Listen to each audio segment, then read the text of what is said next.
Welcome to Q99 news. నిజం చెప్పే దమ్ము మీకుందా?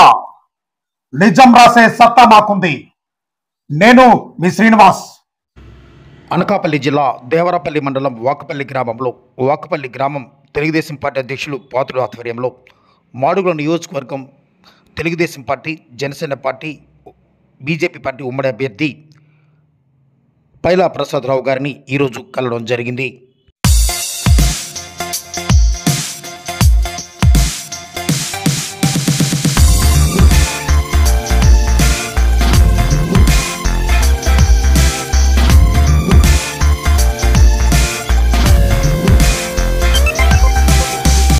ఇంతవరకు మీరు మా న్యూస్ ఛానల్ని సబ్స్క్రైబ్ చేయలేదా? అయితే లేటెస్ట్ న్యూస్ అప్డేట్ కోసం వెంటనే మా ఛానల్ని సబ్స్క్రైబ్ చేయండి. మా ఈ వీడియో మీకు నచ్చితే తప్పనిసరిగా లైక్ చేయండి, షేర్ చేయండి మరియు కామెంట్ చేయండి. మా ఈ వీడియోను చివరి వరకు చూసినందుకు మీకు మా ధన్యవాదములు.